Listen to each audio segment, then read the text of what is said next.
RCA had a deal. Bob Jameson at RCA in New York flew me out and talked to me about a solo deal. And we were in the process of actually signing and drawing something up. He told me before I signed with him, I don't have a lot of money to give you up front, but whatever you need, if you ever need it, I got your back. I can figure it out. After 25 years, Dawn Robinson exposes what really ruined Lucy Pearl. And it wasn't just creative differences.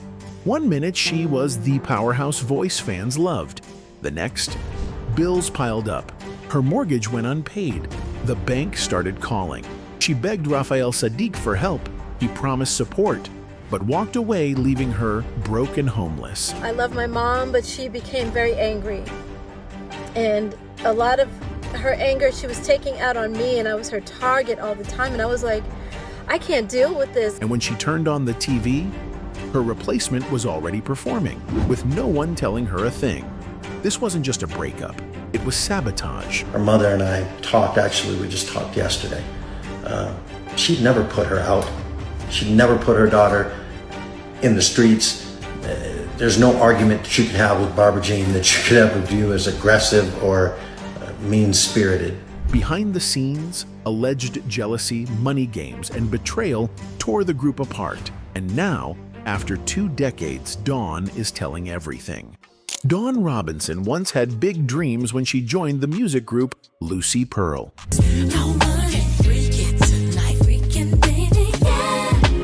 She was excited about working with talented people like Raphael Saadiq and Ali Shaheed Muhammad. At first, everything seemed great. She believed this group would take her career to a higher level. She left behind a good opportunity with a big record label, RCA, because she trusted Sadiq. He promised her that he would support her, even if he couldn't pay her much at the start. He said, I don't have a lot of money to give you up front, but whatever you need, I got your back. She believed him, and that decision would later bring her a lot of pain. Before joining Lucy Pearl, Dawn had a real shot at signing with RCA Records.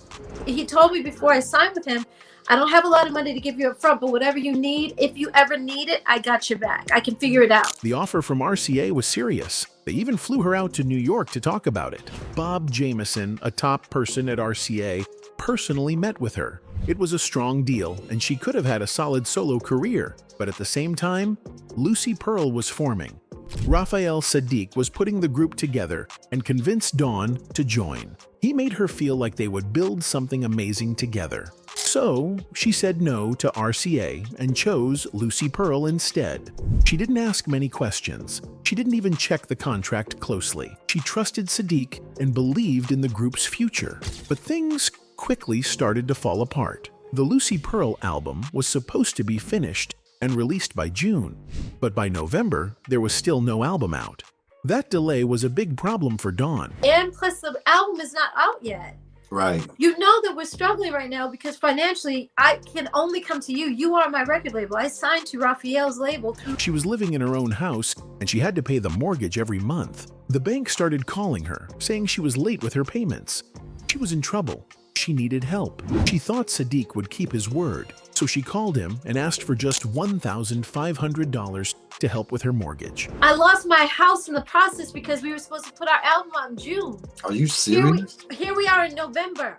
I don't have a way of paying my mortgage. It wasn't a big amount, especially for someone working in the music business. But Sadiq didn't respond. She waited, hoping he would send something, but he never did. I went on the road. I went overseas, packing my bags in the process to go overseas with Lucy Pearl. I was also packing up my house to move out. I lost it. That silence broke her heart. She trusted him. And now, when she needed him most, he turned his back on her. Raphael was very cold about it and dismissive, as if he didn't give me his word in the beginning, as if he forgot everything that he promised me. She had turned down a great record deal because she believed in his promise. She believed they were a team. But now, she was alone and in deep trouble. Soon after, she lost her house. The place she worked hard for was gone. She didn't just lose her home.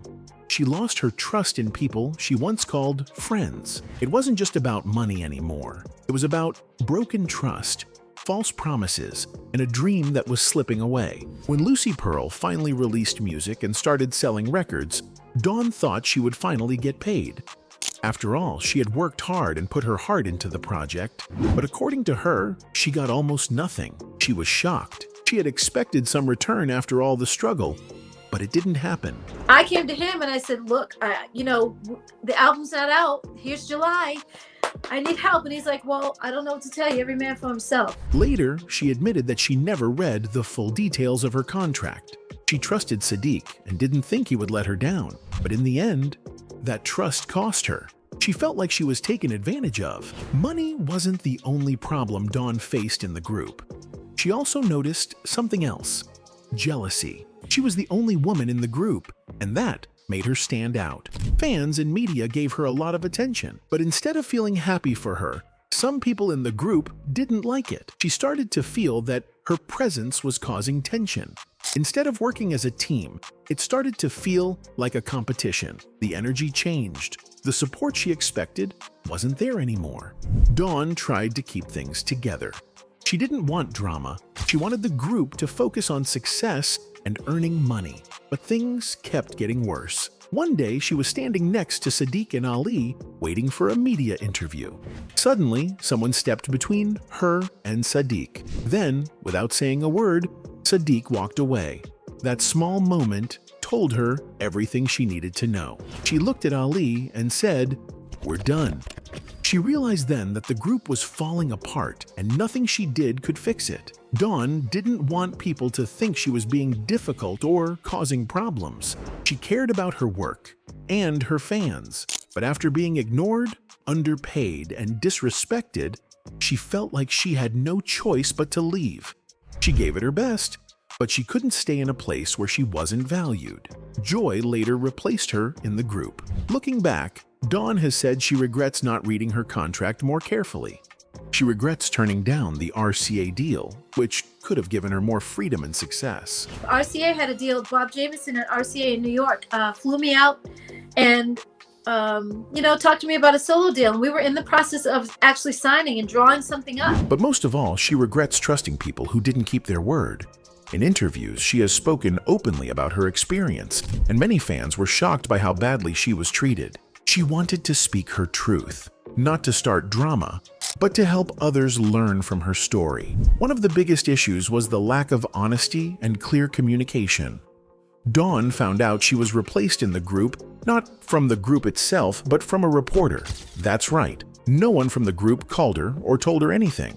She was shocked when a journalist called her asking questions, and that's how she learned she was out of the group. Later, she turned on the TV and saw the other members, Raphael Saadiq and Ali Shahid Muhammad, performing with a new singer, Joy. This was very hurtful for Robinson, and she felt left out and disrespected. The group was supposed to be something fun and creative, where everyone could bring their own ideas. But over time, it became clear that not everyone got along. There were personality differences and creative clashes.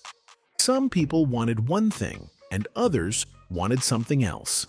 These differences made it hard to work together.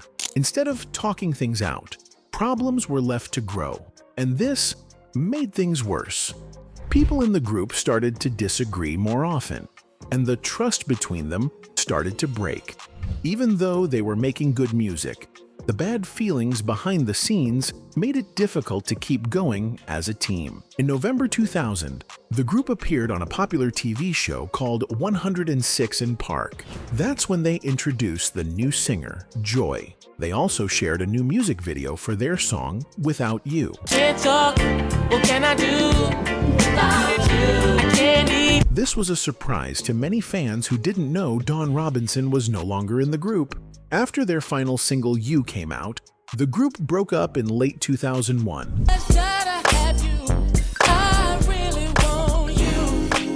Even though the group ended, Robinson and Sadiq still perform Lucy Pearl songs when they go on their own tours.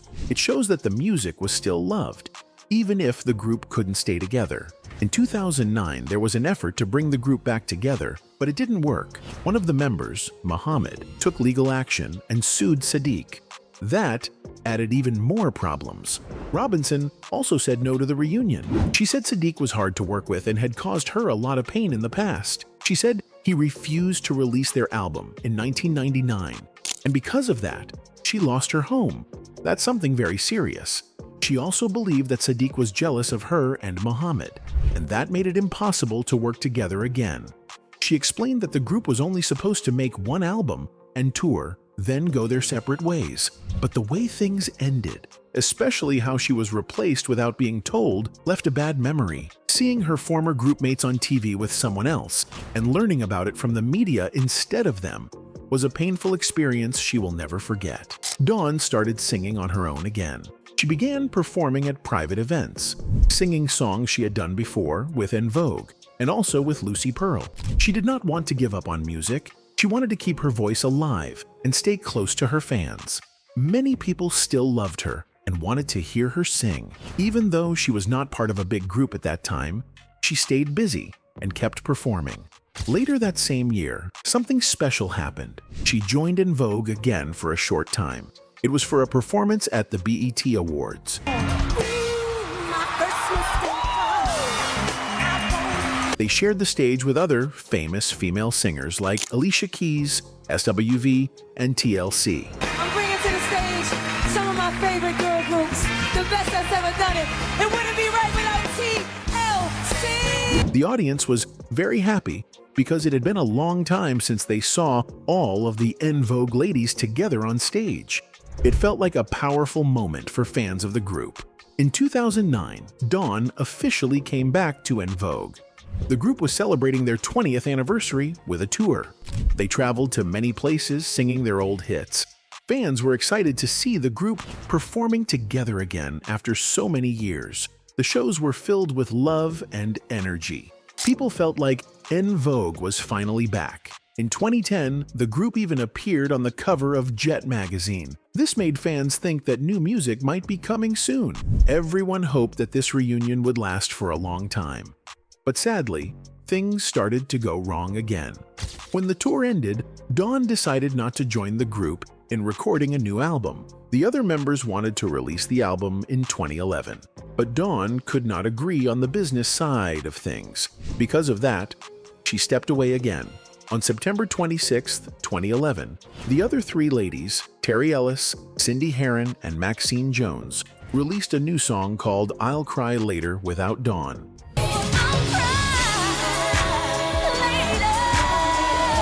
That showed fans that Dawn was no longer part of En Vogue.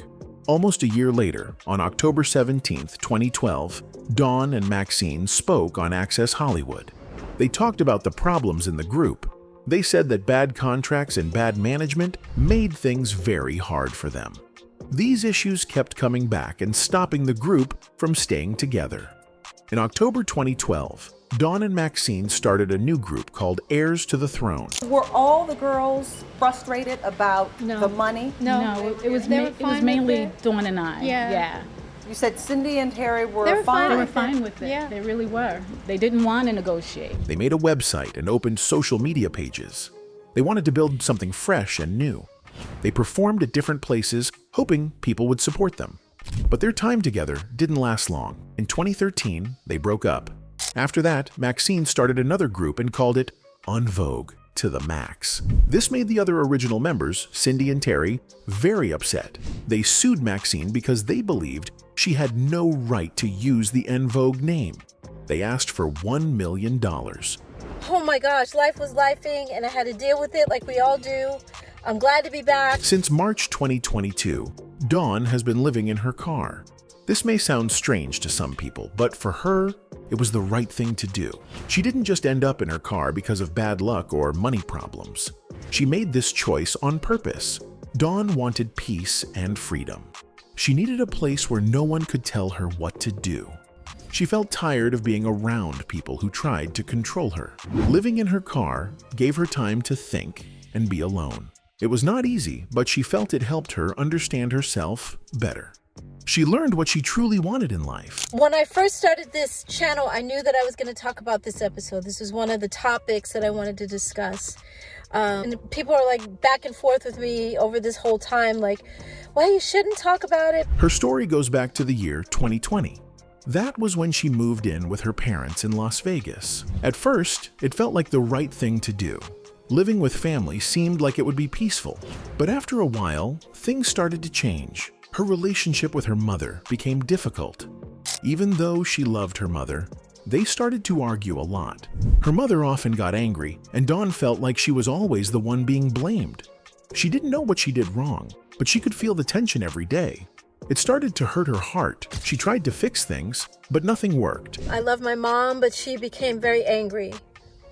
And a lot of her anger she was taking out on me, and I was her target all the time. And I was like, I can't deal with this. After leaving her parents' home, Dawn moved to Los Angeles. She didn't have a plan, but she hoped for a fresh start. Her old manager told her she could stay at his place. At first, it seemed like a kind offer. She thought she would stay there for a short time while looking for her own place. But things didn't work out. In the beginning, everything seemed fine, but slowly, problems started. She felt like the manager wasn't really helping her. She stayed in his place, but every time she found an apartment she liked, he would reject it. He always had a reason why it wasn't good enough. He's like, I don't have a lot of room, but I'll make room for you. And then when I got to his place, he actually didn't have room for me. So it turned into, okay, well, I'm going to put you in a hotel for the night. And that one night turned into... Dawn started to feel like he was trying to keep her under his control. She believed he didn't really want her to move out.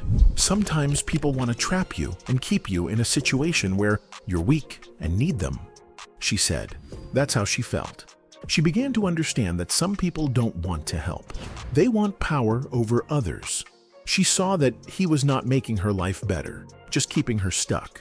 That was when she knew she had to leave that situation too. Sometimes I think, you guys, people want to trap you and keep you in a situation where you're vulnerable and depending on them, and I wasn't the one. After leaving the manager's house, she had nowhere else to go. She moved into a hotel and stayed there for 8 months. It was expensive and lonely. She kept trying to find a place to live, but nothing worked out. She didn't have support, and her money was running low. That's when she started looking into other ways people lived. She found videos and stories online about people who lived in their cars, vans, or RVs. Some people did it because they had no choice, but others did it because they liked the freedom. They liked the idea of owning their space and not being controlled. Dawn liked that idea too. It made sense to her. On March 9th, 2022, she made a big decision. She drove to Malibu and started living in her car. She was nervous, but also excited. For the first time in a long while, she felt free. She said it felt like being on a camping trip. She didn't feel scared at first. She felt calm. It felt like the right thing to do for her life. Malibu is the place where you can take Highway 1 all the way from New York, literally. And it's kind of the place where everybody stops along the way when they're coming from the East Coast and they're heading west, to California. But living in a car is not easy. At the beginning, she had to learn many things. She didn't know how to stay safe or how to keep her car comfortable. Slowly, she started figuring things out. She learned how to cover her windows so no one could see inside. She also learned how to stay safe and avoid talking to strangers who might be dangerous. Being a woman living alone was already risky, but she had another reason to be careful. She was also a celebrity. She didn't want people to know who she was. "If you don't know who I am, I'm not telling you," she said. She wanted to keep a low profile and protect herself. But I'm a celebrity. I don't just divulge that to people. If you don't know who I am, I'm not telling you that part. In a video she shared on YouTube, Dawn made it very clear that living in her car was her own decision. She didn't want people to feel sorry for her. She said she was not homeless in the way people think. She could have stayed with someone, but she didn't want to. She chose this way of life because it gave her freedom. She also shared that she was no longer speaking to her family. Her dog, Max, had died recently too.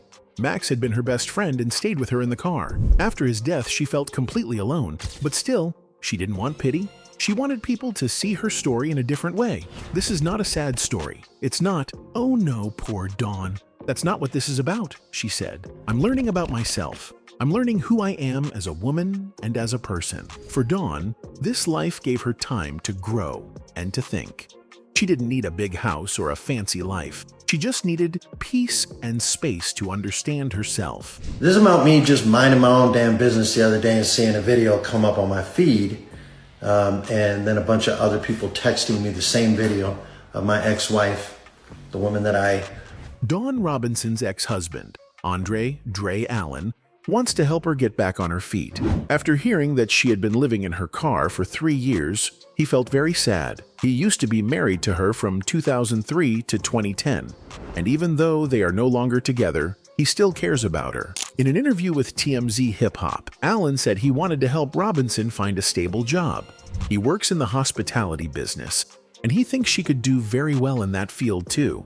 He believes this job could help her start over and make money every month, so she won't have to struggle anymore. Her mother and I talked, actually, we just talked yesterday. She'd never put her out.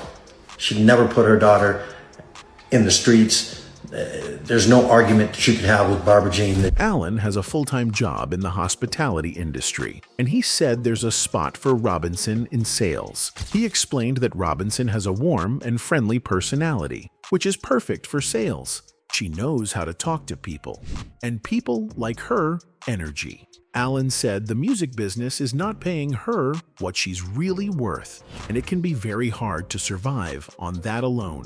That's why he wants to give her a chance to work in something more steady. He said the job would be in the sales department at Hilton Hotels, which is a big and trusted company. Allen also said he had offered her this job before, but she didn't take it.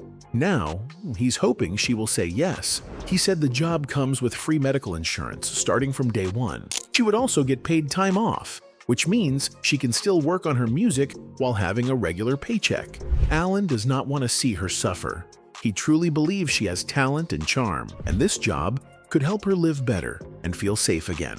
Now, let's talk about someone else. Musician Raphael Saadiq. You know I'm a big boy, and big boys have desire. In 2017, he started thinking a lot about his older brother, Jimmy Lee. Jimmy had passed away many years ago because of drug problems. Sadiq started to wonder what Jimmy must have felt like when he was going through that hard time. He wrote a song called Sinner's Prayer. He wrote it from Jimmy's point of view. In the song, Jimmy asks God for help and wishes his family could understand him. That one song turned into a whole album. The album is called Jimmy Lee. It's named after his brother. The album talks about different types of addiction, not just drugs, but also food, money, and bad habits. Sadiq said he even thought about his own struggles with eating healthy. He said he would try to eat clean for a while, then go back to junk food. It made him think, if he couldn't control something as simple as food, how hard must it have been for his brother to stop using drugs? Addiction can take over your whole life. Making the album helped him deal with his pain, but the hardest part came after the music was done. He had to play the album for Jimmy Lee's son, his nephew JJ. That moment was very emotional. That's when me and my nephew had to look each other in the eye. Sadiq said, writing the music was one thing, but sharing it with family made it real. It reminded him how addiction hurts more than just the person who is addicted. It affects the whole family.